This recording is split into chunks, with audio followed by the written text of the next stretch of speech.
Welcome to today's Business for You podcast.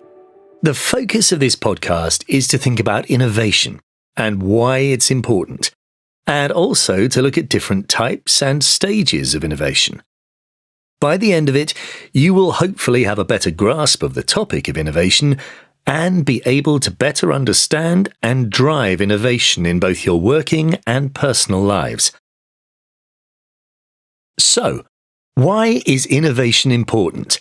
Well, simply put, without innovation it would be difficult to make progress.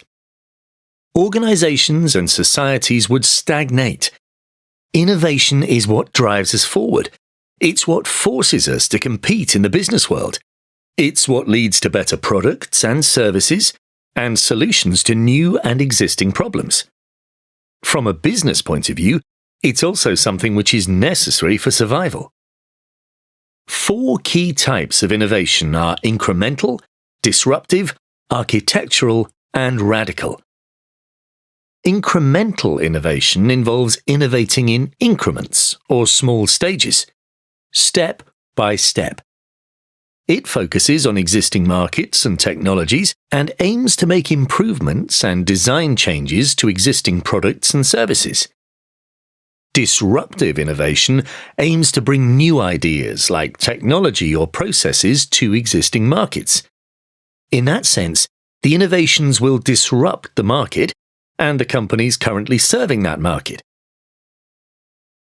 The first touchscreen smartphones disrupted the mobile phone industry because up to then, mobile phones had buttons and keypads. Architectural innovation involves taking successful ideas from one market or industry and applying them to a new or different market. This often happens when people think of other unconventional uses of existing technology. A good example of this can be seen in vacuum company Dyson's entry into the hand dryer and hairdryer market. Their advanced airflow technology from their vacuum cleaners was applied in reverse to machines that blow out air. In the case of these examples, it's personal hair dryers and hand dryers in public toilets. And finally, we come to radical innovation. This is where a completely new idea is created for a market that doesn't exist yet.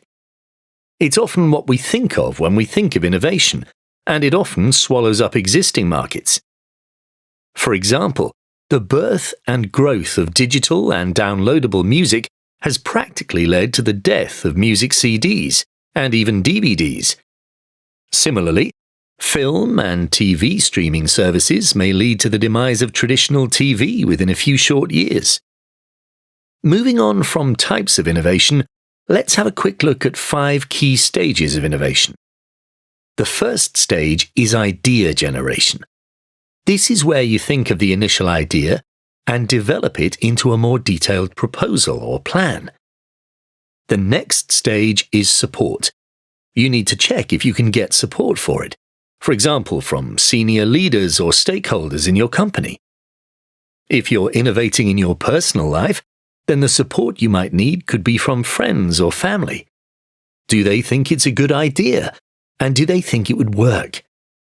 The third step is to experiment and test out the idea. This could mean creating a sample or a prototype of it, if it's a product. Or if it's a service, you could test out a basic version of it. The fourth step is evaluation. You need to assess how successful your experiments were and what chances of larger success your idea will have. And finally, you then need to actually implement your idea. That's the 5th stage. So, there you have it. We've looked at 4 key types of innovation: incremental, disruptive, architectural, and radical, and also 5 stages of successful innovation. Firstly, idea generation, then get support, next, experiment and test out the idea. The 4th stage is evaluation, and finally, implementation.